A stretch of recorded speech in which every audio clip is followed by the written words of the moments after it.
कभी कभी लोग अक्सर छोटे मोटे दुख में इतना टूट जाते हैं कि अपनी किस्मत को दोष देने लगते हैं कि क्या सारे दुख हमारी किस्मत में ही लिखे हैं। लेकिन एक गरीब परिवार के लिए बीता शनिवार कितना कष्टदायक रहा, शायद आप सुनेंगे तो सोचेंगे कि दुनिया में कितना गम है और मेरा गम कितना कम है। एक गरीब परिवार जिसके घर में एक नन्ही मेहमान आई और कुछ देर में ही चल बसी। ये दुख उस परिवार को झकझोरने और परेशान करने के लिए क्या कम था, जो उसकी तंगहाली ने भी उसे लगभग 10 घंटे हताश और लाचार होने पर मजबूर कर दिया।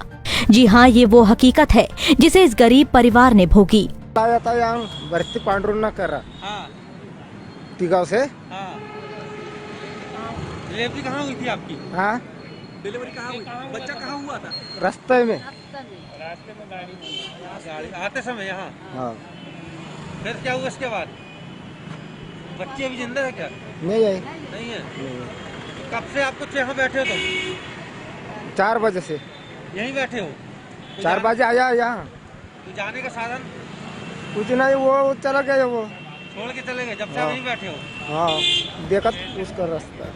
दरअसल छिंदवाड़ा जिला मुख्यालय से 90 किलोमीटर दूर पांढुर्णा विधानसभा के पिपरपानी गांव में रहने वाले प्रेमलाल की पत्नी को शनिवार की सुबह प्रसव पीड़ा हुई, जिसके बाद स्थानीय सरकारी अस्पताल से उसे छिंदवाड़ा रेफर कर दिया गया। छिंदवाड़ा आते समय रास्ते में ही प्रेमलाल की पत्नी ने जननी एक्सप्रेस में एक बच्चे को जन्म दिया और छिंदवाड़ा जिला अस्पताल आने के बाद नवजात बच्चे की मौत हो गई, जिसके बाद कागजी कार्रवाई कर जिला अस्पताल से उन्हें घर जाने के लिए कह दिया गया। नवजात बच्चे की मौत से सदमे में डूबा परिवार अपने आंसू भी पोंछ नहीं पाया था कि उसके सामने अब नई मुसीबत खड़ी हो गई। आर्थिक तंगी के चलते परिवार अपने मृत बच्चे सहित अपने गांव जाने में भी असमर्थ था।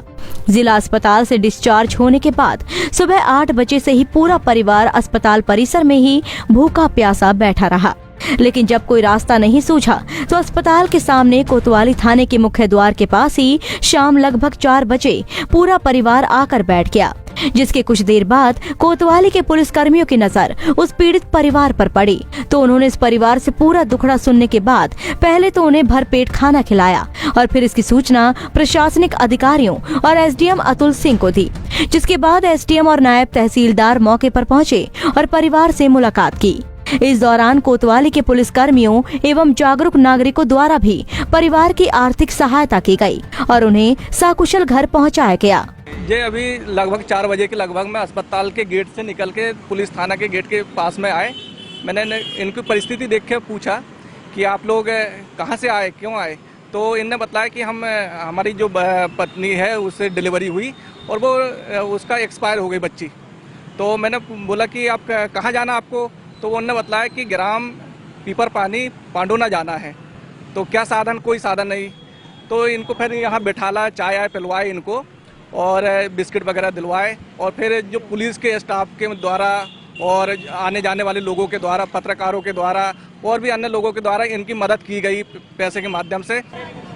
अभी एसडीएम सर के बात हुई थी। एसडीएम सर ने ये निर्देशित किया था कि यहाँ पे कोतवाली थाने के सामने एक परिवार बैठा हुआ है जिसकी सुबह डिलीवरी हुई है और चूँकि बच्चा एक्सपायर हो गया है, गरीब फैमिली है और उसको घर जाने के लिए कोई साधन उपलब्ध नहीं हो रहा है। वो पांढुर्णा के रहने वाले हैं। तो तत्काल जैसी जानकारी मुझे मिली है, यहाँ आके मौके की निरीक्षण किया गया तो पता चला कि वाकई उनके पास कोई साधन नहीं है। तो अभी हम अपनी तरफ से प्राइवेट वाहन बुक करके इनको परिवार को घर पहुंचाने की मदद कर रहे हैं। अस्पताल की तरफ से सर कोई ऐसी व्यवस्था ऐसे लोगों के लिए कोई प्रावधान नहीं नहीं, अब अस्पताल का जो भी है, ये चूँकि सुबह 8 बजे की घटना है ऐसा सुनने में आया है और हो सकता है इन्होंने किसी को सूचित ना किया हो, नहीं तो अस्पताल की तरफ से कोई ना कोई व्यवस्था तो की जाती। जरा सोचिए, अगर कोतवाली के जागरूक पुलिस कर्मियों की नजर इस पीड़ित परिवार पर नहीं पड़ती तो इसकी कड़ाके की ठंड में भी ये परिवार अपने मृत बच्चे को लिए घर जाने की राह देख रहा होता। मामले में बड़ा सवाल ये है कि क्या अस्पताल प्रबंधन के द्वारा ऐसे परिवारों की स्थिति की जानकारी लेकर कोई वाहन उपलब्ध नहीं कराना चाहिए था। ये बड़े प्रश्न हैं जो इस आपबीती को देखने और सुनने के बाद शायद आपके दिमाग में भी पैदा हो रहे होंगे। खैर, जो भी हो, कभी भी खुद को गरीब और बदकिस्मत ना माने। हो सकता है कि कोई आपसे भी गरीब हो, जो आपसे भी बदकिस्मत हो सके तो ऐसे लोगों की मदद करें। पंजाब केसरी के लिए छिंदवाड़ा से साहुल सिंह की रिपोर्ट।